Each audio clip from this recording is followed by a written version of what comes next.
नमः शिवाय। हर हर महादेव। श्री शिवाय नमस्तुभ्यम। हर हर महादेव।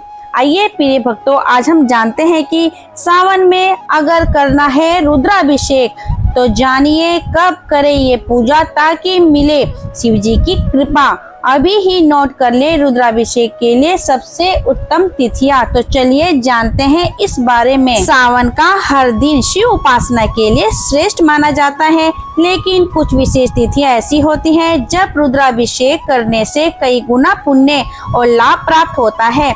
ऐसे में आइए जानते हैं कि श्रावण मास की वे प्रमुख तिथियां जिन पर रुद्राभिषेक करना सबसे अधिक फलदायी माना गया है। सावन में कब करें रुद्राभिषेक, तो चलिए जानते हैं। सावन का महीना शिव भक्तों के लिए सबसे पवित्र और शुभ समय माना गया है। धार्मिक मान्यताओं के अनुसार सावन में संपूर्ण सृष्टि का संचालन भगवान शिव स्वयं करते हैं। यही कारण है कि इस महीने में रुद्राभिषेक का विशेष महत्व होता है। ऐसा कहा जाता है कि सावन मास में ही भगवान शिव पहली बार अपनी ससुराल गए थे, जहां उनका भव्य स्वागत किया गया और जलाभिषेक कर उन्हें सम्मानित किया गया। इसी परंपरा के अनुसार हर साल सावन में भगवान शिव अपने ससुराल आते हैं और पूरे ब्रह्मांड की व्यवस्था संभालते हैं। इस महीने में भगवान शिव को प्रसन्न करने के लिए 12 ज्योतिर्लिंगों में से किसी एक में जाकर रुद्राभिषेक करना अत्यंत फलदायी माना गया है। हालांकि अगर आप ज्योतिर्लिंग नहीं जा सकते तो घर पर या नजदीकी शिव मंदिर में भी श्रद्धा पूर्वक रुद्राभिषेक करके भगवान शिव की कृपा प्राप्त कर सकते हैं। लेकिन इसके लिए ये जानना भी आवश्यक है कि कृष्ण पक्ष और शुक्ल पक्ष की कौन कौन सी तिथियां रुद्राभिषेक के लिए सबसे शुभ और फलदायी मानी गई है। ऐसे में आइए जानते हैं कि सावन में रुद्राभिषेक के लिए सबसे उत्तम तिथियां कौन सी है। इससे पहले जान लेते हैं कि सावन में रुद्राभिषेक से करवाने से क्या लाभ होता है। श्रावण मास में भगवान शिव की आराधना और रुद्राभिषेक करना अत्यंत पुण्यदायी माना गया है।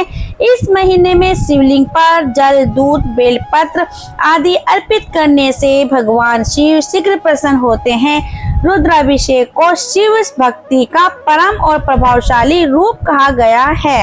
ऐसा माना जाता है कि इस पावन मास में रुद्राभिषेक करने से संतान प्राप्ति, शीघ्र विवाह, कैरियर में सफलता, धन वृद्धि, उत्तम स्वास्थ्य और मानसिक शांति जैसे सभी सुखों की प्राप्ति होती है। इसके अलावा जीवन की बाधाएं, ग्रहों का कुप्रभाव, नजर दोष भी रुद्राभिषेक के प्रभाव से शांत हो जाते हैं। धार्मिक ग्रंथों के अनुसार श्रावण मास में विधि पूर्वक रुद्राभिषेक करने से पाप नष्ट होते हैं और व्यक्ति को मोक्ष प्राप्त होता है। आइए प्रिय भक्तों, अब जान लेते हैं सावन 2025 शुक्ल पक्ष में रुद्राभिषेक के लिए शुभ तिथियां कौन कौन सी हैं।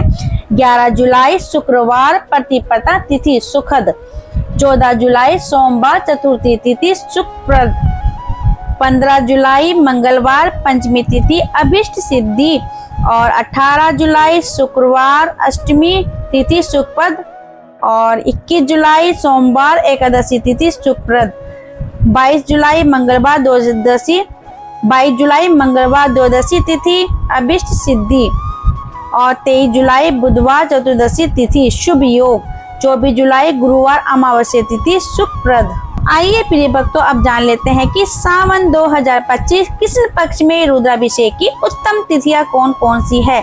26 जुलाई शनिवार द्वितीय तिथि सुखप्रद, 29 जुलाई मंगलवार पंचमी तिथि सुखप्रद और 30 जुलाई बुधवार षष्ठी तिथि अभिष्ट सिद्धि और 6 अगस्त बुधवार द्वादशी तिथि सुखप्रद, 7 अगस्त गुरुवार त्रयोदशी तिथि अभिष्ट सिद्धि। सावन में रुद्राभिषेक करने के चमत्कारी फायदे जानिए, तो चलिए जानते हैं। सावन की शुरुआत 11 जुलाई से हो गई है। सावन में रुद्राभिषेक करने से भगवान भोलेनाथ का आशीर्वाद मिलता है। वैसे तो पूरे सावन माह में रुद्राभिषेक कर सकते हैं, लेकिन इसके लिए कुछ विशेष दिन है। सावन में रुद्राभिषेक कराने के लिए सावन सोमवार, सावन शिवरात्रि और सावन प्रदोष का दिन सबसे बढ़िया माना जाता है। इन तीनों में सावन शिवरात्रि बहुत ही अच्छा माना गया है। रुद्राभिषेक का अर्थ है रुद्र का अभिषेक, यानी कि भगवान शिव को स्नान कराना, अभिषेक, रुद्रा अभिषेक गंगा जल, गाय के दूध, शहद, घी, गन्ने के रस आदि से किया जाता है। सावन में रुद्राभिषेक कराने से मोक्ष मिलता है। पुत्र और उत्तम संतान के लिए भी रुद्राभिषेक होता है। तो चलिए प्रिय भक्तों, ये थी सावन मास में रुद्राभिषेक करने की शुभ तिथियां, जिसे कर आप लाभ उठा सकते हैं। तो आप अपनी सुविधा के अनुसार अभिषेक कराकर अपने परिवार में सुख शांति प्राप्त कर सकते हैं। तो आशा करती हूँ कि आपको ये जानकारी पसंद आई होगी। अगर पसंद आई है तो लाइक शेयर कमेंट अवश्य करें और ऐसे ही हमारे चैनल से जुड़े रहिए। अब मिलते हैं अगली जानकारी के साथ, तब तक के लिए नमस्कार। हर हर महादेव।